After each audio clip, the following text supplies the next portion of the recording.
What's going on, guys? Welcome to another episode of From Concept to Miniature. In this episode, we're going to be going over how to do arms, legs, and paws. So, you can see that I have added a pin for an armature for the arm, bulked it out a little bit with some epoxy sculpt, and now we're just putting the muscles on there. Each individual muscle is a separate piece of green stuff, and then we're just kind of shaping it and blending it into the edges. So we're adding on to the shoulders, we've added a tricep and a bicep on. We're trying something new with these tutorials where I'm going to try and keep it under 10 minutes. We'll see how that goes. Bulking out just above the elbow and the inside of the arm here. We're just trying to make sure that everything looks symmetrical. So now you can see we got both arms done. We're going to bulk out the rest of his back. Adding in those muscles, making sure that he's not looking like a hunchback, making sure everything is symmetrical, all the edges are blended, and so on.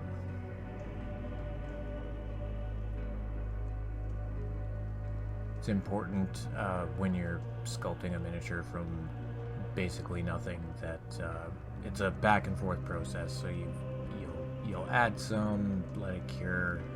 If it doesn't look right, it's easy to cut off. You can go back. We're putting the traps on now.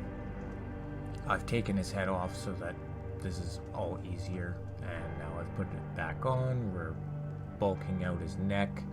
We're gonna fill in that gap underneath where his jaw meets his mouth, and yeah, bulk out the back of his head.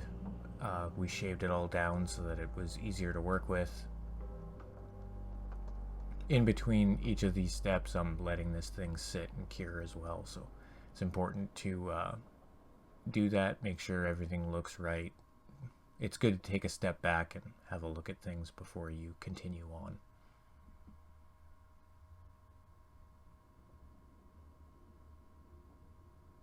Now we're working on the forearms. Again, we're just adding each muscle individually, working around where his bicep meets his elbow, and then we're going to add on the forearm muscles, which wrap around and end up at the wrist.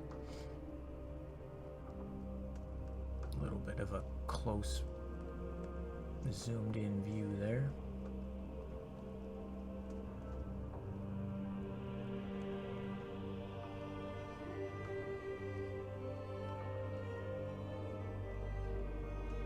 Again, we're just making sure that each individual muscle goes on separately, and then we're blending all the edges.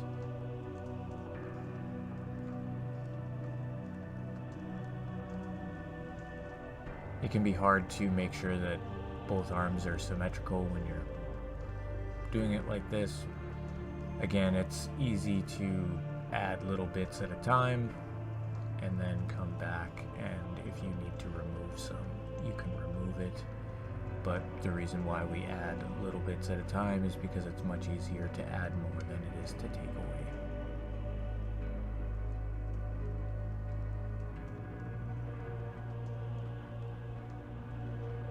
Be great if you could stay in frame there, Marok.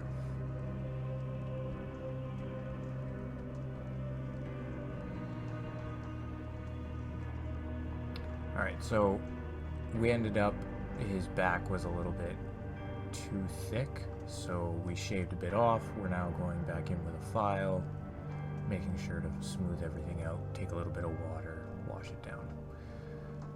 Okay, so now what you just saw me do is pin in one of the legs. So what I did was I took a piece of wire, bent it into the basic shape of what I wanted, bulked it out a bit with some epoxy sculpt, super glued it in there, and now we're just adding on the leg muscles one at a time, same as we did with the arms, putting on a bit of green stuff in the basic shape of the muscle that it's going to be, and then shaping it and making sure that all of the edges are blended and smooth.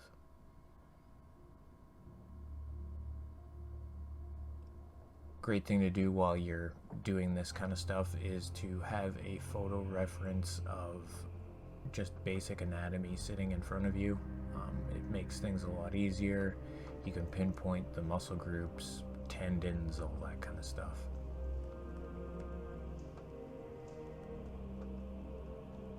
This part of it I ended up doing like 2 or 3 times just because the legs ended up being far too bulky for how the rest of the miniature looked.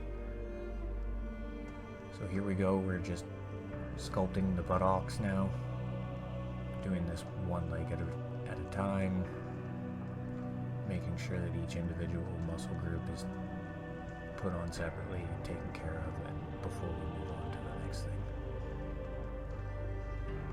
And here I'm just reshaping everything, making sure that it looks good and proper and the muscles line up with where they're supposed to attach to the bone.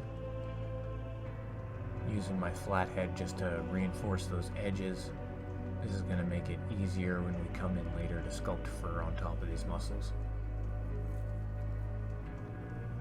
I've attached him to the base now, got the other leg done. Now we're just trimming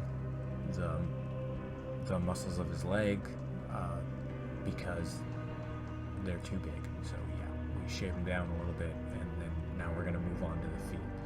So feet are a little bit more complicated. So basically what I do is I'll put a lump of green stuff on the bottom, put some lines in it to mark out where I want his toes to go, and then we're going to start from the inside and work our way out. So the first thing I'm going to add to this is the claws.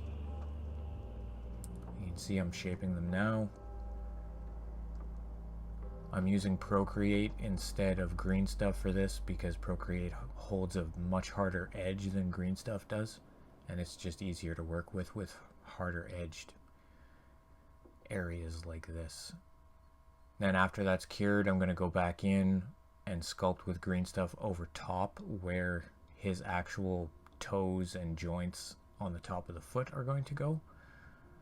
This just makes things a lot easier than trying to sculpt it all at once. You work in layers, start from the inside, work your way out.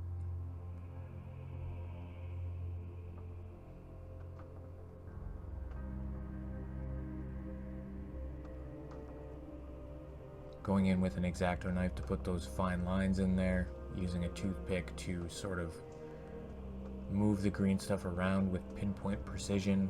We're getting the tendons that lead to the toes, or bones that lead to the toes, sorry. Making sure that they go up to his leg in the right spot. This is a really hard part to film because you have to attach it to the base to ensure that his footing is correct. So now we're just bulking out the back of the foot, making sure that we're working in layers. It's much easier to start small and build up. Makes things a hell of a lot easier. And now we're going back over and we're just adding more to the edge of the toes. Making sure that everything stays in line. Again, working in layers makes this so much easier.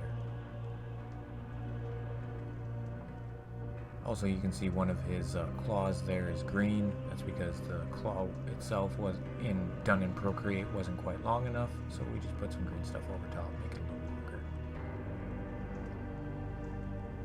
Reinforcing those edges, making sure that everything is well defined. We're going over top of all of the claws with green stuff now, making sure that they're all the length they are supposed to be.